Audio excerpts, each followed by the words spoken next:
ઇકોઝોનના વિરુદ્ધમાં વિસાવદરમાં યોજાશે વિશાળ જનસભા। ઇકોઝોન વિરુદ્ધમાં વિસાવદર ખાતે 28 ડિસેમ્બરે યોજાશે વિશાળ જનસભા। જનસભાને સફળ બનાવવા માટે વિસાવદર અને તાલાલામાં ગામડે ગામડે આમ આદમી પાર્ટીના કાર્યકરો મીટિંગ યોજી રહ્યા છે। Story report by Paresh Buddhabhatti. ગીરમાં ઇકોઝોનનું આંદોલન હજુ પણ યથાવત છે। ગીરના તમામ તાલુકાઓમાં અને તમામ ગામડાઓમાં અમે પોતે રૂબરૂ જઈ લોકોને જાગૃત કરી અને ઇકોઝોન વિરુદ્ધમાં અવાજને બુલંદ કરવાનો પ્રયત્ન કર્યો છે।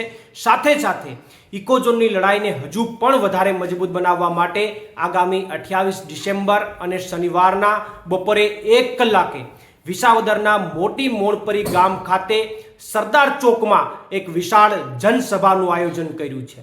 આ વિશાળ જનસભામાં ઉપસ્થિત રહેવા માટે ગીરના તમામ 196 ગામના લોકોને અમે આમંત્રિત કરીએ છીએ કે આવો મોટી સંખ્યામાં પધારો અને મોટી સંખ્યામાં આંદોલનમાં ઉપસ્થિત થઈ અને ઇકોઝોન વિરુદ્ધમાં આપણા અવાજને આપણે બુલંદ બનાવીએ। સાથે સાથે આ સભાને સફળ બનાવવા માટે વિસાવદર ખાતે અમારા આમ આદમી પાર્ટીના નેતા હરેશભાઈ સાવલિયા અને અન્ય આમ આદમી પાર્ટીના કાર્યકર્તાઓ ગામડે ગામડે જઈ ખાટલા બેઠક કરી અને આ સભામાં આવવા માટેનું આયોજન કરી રહ્યા છે। સાથે તાલાળાની અંદર જે ખાટલા બેઠકોના આયોજન થયા એમની અંદર પણ તમામ લોકોને મેં પોતે આ વિસાવદર ખાતેની સભામાં આવવા માટે આમંત્રિત કર્યા છે।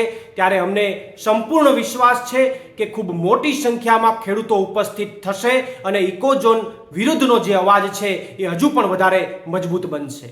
આભાર। પ્રવીણ રામ, પ્રદેશ ફ્રન્ટલ અધ્યક્ષ, આમ આદમી પાર્ટી। લોન પર ફોન 15 વર્ષ જૂનું ગુરુ મોબાઈલ એન્ડ ઇલેક્ટ્રોનિક્સ। દરેક કંપનીના જૂના અને નવા મોબાઈલ લોન ઉપર મળશે અને ઇલેક્ટ્રોનિક્સ આઇટમો ફ્રીજ, ટીવી, વોશિંગ મશીન। ગુરુ મોબાઈલ એન્ડ ઇલેક્ટ્રોનિક્સ સંતોષી માતાના મંદિર પાસે અને અમારી અન્ય બ્રાન્ચ ગુરુ મોબાઈલ પોઈન્ટ આભા હોટલ નીચે પેટ્રોલ પંપ સામે ભુજ। તો મેળવો લોન પે ફોન અને તમામ ઇલેક્ટ્રોનિક્સ એપ્લાયન્સીસ।